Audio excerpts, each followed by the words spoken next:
প্রত্যেক দিন সকাল হলেই জানো তো একটা কী রান্না করব এটা একটা চাপের ব্যাপার হয়ে যায়। চাপটা আরও বেশি হয় যেহেতু ছেলে অফিস বেরোবে 9:30টার মধ্যে। আমাদের রান্নার ঝামেলা আমি অত ভাবি না, যা হোক বেলা হলে রান্না করে নেব। তবে তাও আমি আগের দিন রাত্রে ভেবে রাখি কী রান্না করব। তাও সকালে হলে মনে হয় এটা করব না ওটা করব, এরকম একটা ভাবনা চিন্তা। তো এখন তো অমাবস্যা চলছে, আমরা নিরামিষ খাই, তো ভেজে কী বানাবো এটা ভাবতে ভাবতে দেখছি ফ্রিজে বাঁধাকপি আছে। তো ভাবলাম আজকে এটাকেই কাজে লাগাই, ভেজ মাঞ্চুরিয়ান বানাবো আর একটু ভাত করব, এটাই আমার ভাবনা ছিল। পরে আবার ভাবনাটা আমার চেঞ্জ হয়ে গেছে। তো যাকগে, রেসিপিটি ভালো লাগলে লাইক শেয়ার করো, পেজটাকে ফলো করো, আমার ইউটিউব চ্যানেলটাকে সাবস্ক্রাইব করো। একদম পিওর ভেজভাবে বানাবো, সত্যি বলছি কেউ ধরতে পারবে না পেঁয়াজ রসুন ছাড়া যে এত সুন্দর মাঞ্চুরিয়ান খেতে হয়।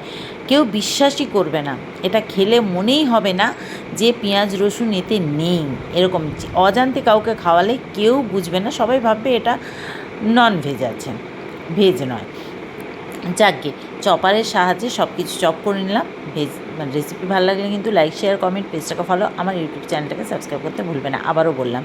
তো চপারের সাহায্যে ক্যাপসিকাম, গাজর, বিনস, ধনেপাতা, কাঁচা লঙ্কা, বাঁধাকপিটা পুরো ভালো করে চপ করে নিলাম। এই চপারটা না আমার নতুন, আজকে ফার্স্ট ব্যবহার করলাম। ছেলে আমাকে বিবাহবার্ষিকী গিফট করেছিল বড়টা, কেন কি আগের চপারটা আমার ভেঙে গেছে, নষ্ট হয়ে গেছে আর কি। ওটা টানারটা ছিল, টেনে টেনে চপ করতে হতো, আর এটা প্রেস করে। তো যাকে এগুলো ভালো করে চপ করে নিলাম, চপ করে নুন মাখিয়ে এটাকে রেখে দিলাম। আর ওদিকে চলো, ভাত তো আমি বানিয়ে নিয়েছিলাম, তারপরে ভাবলাম এটাকে আমি রাইস বানিয়ে নিই। তো আবার কড়াতে তেল দিয়ে দিলাম, সাদা তেল দিয়ে অল্প একটু গাজর, অল্প একটু বিনস ভালো করে ভেজে নিলাম, নুন দিয়ে, কিচ্ছু দিচ্ছি না, একদম সিম্পল ওয়েতে। তো ভালো করে ভেজে নিলাম, ভেজে নেবার পর যেই ভাজা হয়ে গেছে অমনি বানিয়ে রাখা ভাতটা দিয়ে দিলাম। ভাতটা আমি 80% রান্না করেছিলাম, দিয়ে ভালো করে নেড়ে চেড়ে ঘি দিয়ে দিলাম, নামানোর আগে একটু গোলমরিচ দিয়ে দিলাম, আচ্ছা কাঁচা লঙ্কা কুচিও দিয়েছিলাম।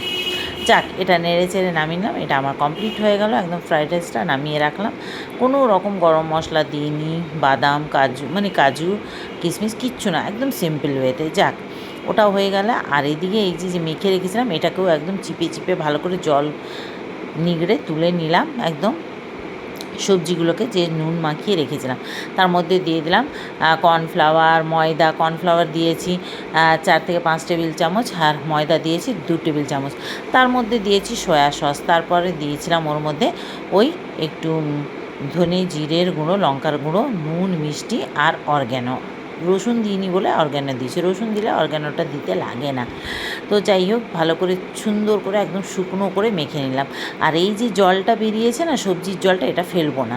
তো যাক, বল একদম মিক্স করে রাখলাম, আর সাথে সাথে বলগুলো বানিয়ে গরম তেলটা গরম করা ছিল, একদম লো হিটে ভালো করে লাল লাল করে ভেজে তুলে রাখলাম।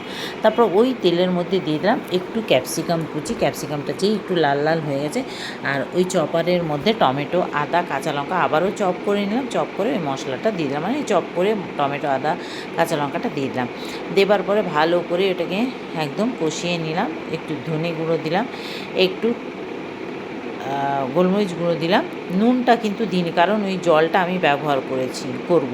তারপরে ওই জলটা দিয়ে দিলাম, আর চপারের মধ্যেও একটু জল, চপারের মধ্যে একটু জল দিয়ে আবার ওই জলটাও দিয়ে দিলাম। দেওয়ার পরে ভালো করে কষিয়ে নিলাম, তারপরে দিয়ে দিলাম কর্নফ্লাওয়ার গোলা জল, আর একটু মিষ্টিও দিয়েছিলাম।